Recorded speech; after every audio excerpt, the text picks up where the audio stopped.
જામજોધપુર કાલાવાડ બાદ હવે ધ્રોલમાં વિરોધનો વંટોળ। પૂનમ માડમની સભામાં અને રેલીમાં ક્ષત્રિયો ધસી આવ્યા। કાળા વાવટા ફરકાવી ઉગ્ર સૂત્રોચ્ચાર કર્યા। 100 થી વધુ યુવાનોની અટકાયત। ક્ષત્રિય સમાજ વિશેના પુરુષોત્તમ રૂપાલાના નિવેદનના કારણે સમગ્ર ક્ષત્રિય સમાજમાં ભયંકર રોષ ફાટી નીકળ્યો છે। ભાજપની નેતાગીરીના અનેક પ્રયત્નો છતાં આ વિવાદ શમવાનું નામ લેતો નથી, ઉલટાનો વિવાદ વકરતો જાય છે। ખાસ કરીને જામનગરમાં સતત વિરોધ કરવામાં આવી રહ્યો છે। જામજોધપુર કાલાવડ નવાગામ ધેડ બાદ ગતરોજ ધ્રોલમાં પૂનમબેનના રોડ શો અને સભામાં ક્ષત્રિયોએ વિરોધ કર્યો હતો। ધ્રોલમાં તો સભા સ્થળે ક્ષત્રિય યુવાનો ધસી ગયા હતા અને રૂપાલા હાય હાયના નારા લગાવ્યા હતા, તેમજ પૂનમબેનની રેલીમાં પણ ક્ષત્રિય યુવાનો ધસી આવ્યા હતા અને વિરોધ પ્રદર્શન કર્યું હતું, જેથી પોલીસે 100 થી વધુ યુવાનોની અટકાયત કરી હતી।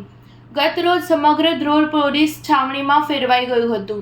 ક્ષત્રિય યુવાનો દ્વારા ઉગ્ર સૂત્રોચ્ચાર કરવામાં આવ્યા હતા। ભાજપ હાય હાય, રૂપાલા હાય હાય, પૂનમબેન હાય હાયના નારા લગાવ્યા હતા, તેમજ નગર નાકા ખાતે પૂનમબેન માડમ દ્વારા ડોક્ટર બાબા સાહેબ આંબેડકરની પ્રતિમા અને ધ્રોલમાં ઠાકોર સાહેબની પ્રતિમાને ફૂલહાર કરવામાં આવ્યા હતા। ત્યારે પણ ક્ષત્રિય સમાજના લોકો દ્વારા પૂનમબેન માડમે જે ફૂલહાર કર્યા હતા તેને તોડી નાખવામાં આવ્યા હતા અને ત્યારબાદ ક્ષત્રિય સમાજના લોકો દ્વારા ધ્રોલ ઠાકોર સાહેબની પ્રતિમાને દૂધથી અભિષેક કર્યો હતો। 4 ન્યૂઝ 7 હંમેશા સચ્ચાઈની સાથે।